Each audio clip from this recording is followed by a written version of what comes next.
Chelsea Football Club, Moises Caicedo is attracting interest from Saudi Arabia. Ronaldo's team wants him, and apparently they're willing to pay more than £100 million.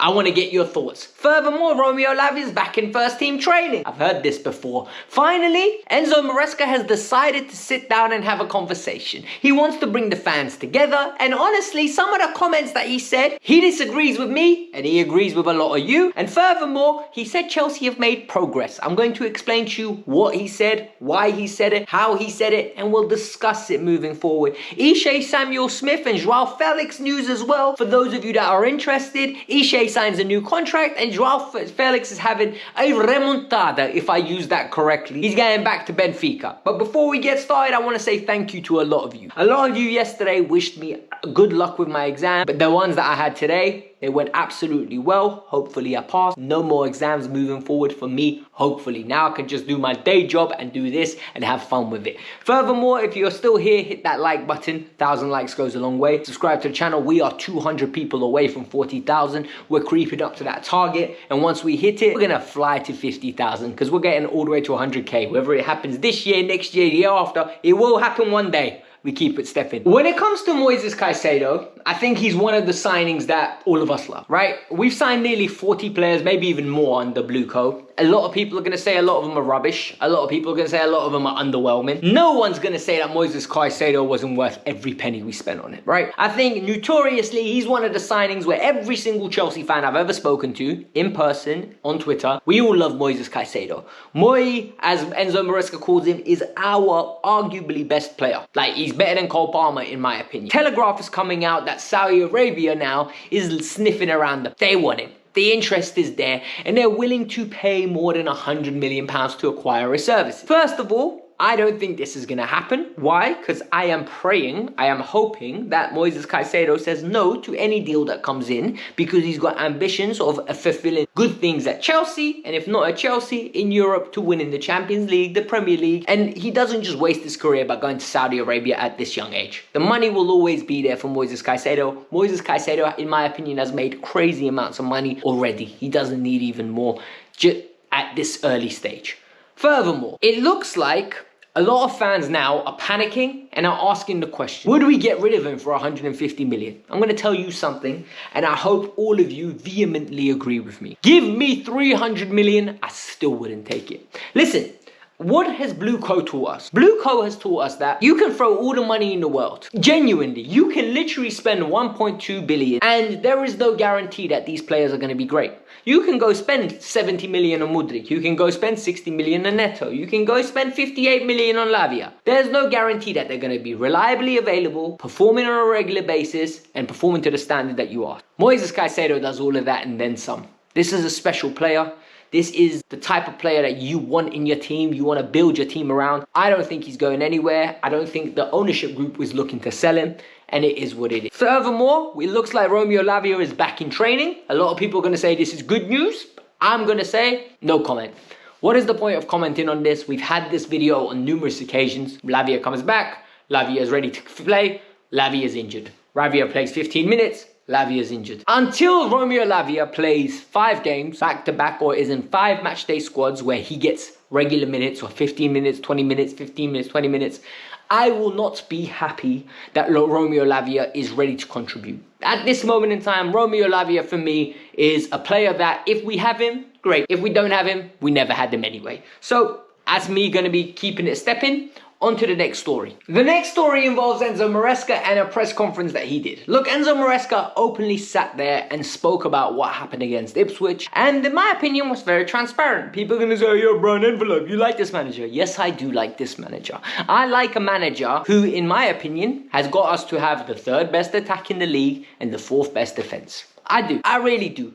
Statistically, we do. Eye test-wise, we do. I like this manager. Do I think he's perfect? No, I don't. I think this manager has got a lot of work to do, but he's a second-year coach. What did I expect from him? Not much, hence why my standards for him are lower. The people you want to blame? Blame the directors. They hired him. Them, I would replace tomorrow. Tomorrow, I would replace. I don't care who would come in, I would replace them. Genuinely. But what did he say? He said, number one, he would boo too. He said after 25 minutes of the performance that we had, he would boo too. Personally, I disagree with him. He agrees with you guys. A lot of you said to me, I don't have the right to say the fans shouldn't boo. If they paid their money worth, they can boo. I disagree. What I think is you boo at halftime, you boo at full time. Why do I say that? Halftime, they could go in there, they can get a rollicking from the manager, come out and fix up. Full time, you paid your monies, you're allowed to tell them they were useless. During the game, we're meant to support them. What is the difference between a customer and a fan? A fan's there to make sure that they're better. Customers are there basically to enjoy the product and have a go at the people. We're fans, we're meant to support them. When I go to Stamford Bridge, I'm always yelling, I'm always cheering, I'm always singing. Genuinely. But it is what it is. Furthermore, what I think is interesting is he said we need to focus on the Conference League and then focus on the Premier League. Because from now till the end of the season, we're going to drop points and our competitors are all going to drop points. That for me is a scary, scary comment. Why? Because I don't like the idea of it. I really don't. I know it's true. I know it's the reality. I know it's going to happen. But none of me likes it. Psychologically, I feel like I'm going to melt down from now till the end of the season. These 6 games are going to drive me crazy. And he also said something that was very true. And people won't like it because it's honest and it's realistic, and people don't like that these days. What did he say? He said in the last 3 years, we have not been in the top 4 once. This year, we spent majority of the season there. That's progress. I want to win leagues. I want to win cups. I want to win Champions Leagues. Be where the club belongs. However, we have made progress, and that's just the truth. We have. We were in the top 4. Now it's about securing top 4. Now it's about securing Champions League, and then it's genuine progress. If we don't make Champions League, there hasn't been progress. And I like that he's very honest and transparent. People don't like him. People will dislike. You're allowed to not like him, by the way. I think I've always made that clear. You're allowed to not like Enzo Maresca. You can say he's a rubbish manager, just back it up with reasons, right? Give me. You don't like the fact that he inverts fullbacks. I agree. You don't like that he holds touchline wingers and doesn't have any overlaps for them. No problem. You don't like the fact that Cucurella spends a lot of the time in the number 10 position. I like that. What I won't like and what I don't accept, and I find it difficult to listen to, he's a bored fraud. He's a championship manager. He's clueless. None of the Premier League managers are clueless. He is a good manager. We just don't agree with his tactical setup. And sometimes the reality is there aren't any perfect managers. So there is going to be things we agree with and things we disagree with. Let's just be critical in a constructive way so that we can have good dialogue. The final 2 stories involve Joao Felix. Yes, my favorite Joao Felix.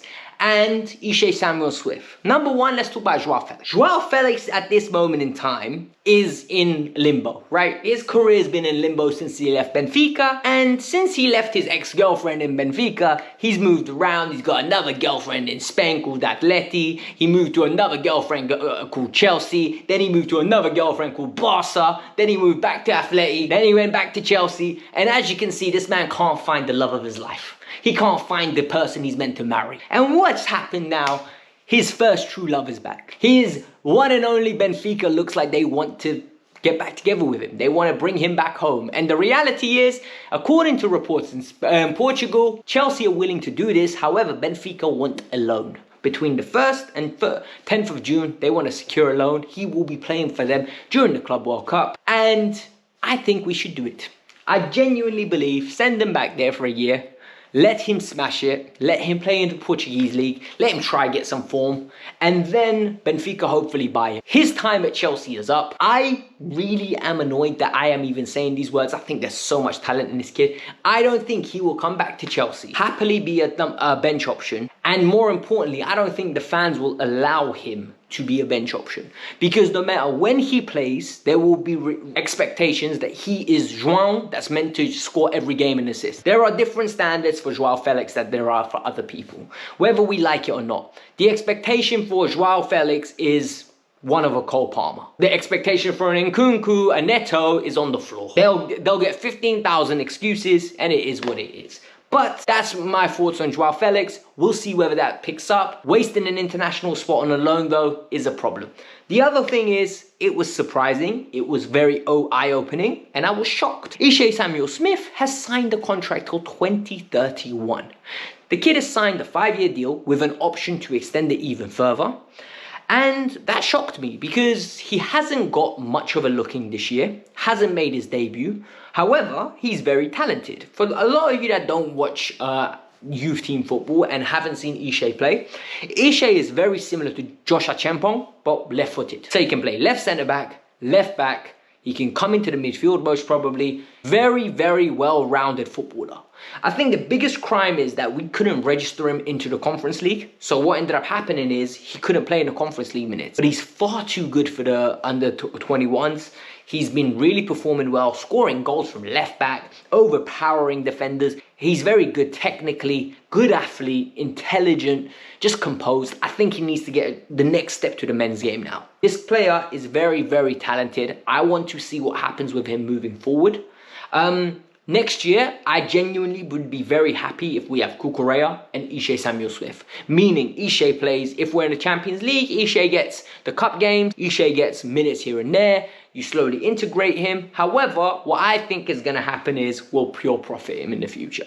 However, but to pure profit him, you need to give him exposure, you need to give him minutes, and you need to give him opportunity. For me, Ishe can be our Joshua Chempong from the other side. You don't need to go spend money on prospects. You have your own prospects from Cobham. Use them. That's as simple as that. Just use them. Go and get me Estevao. Go and get me Santos. Go and get me Kendry Piaz. Don't get me players that are not going to be of that level and have them block pathways for Josh and for Tariq and for what's it called, Ishe Samuels. Why? Because it's a waste of money.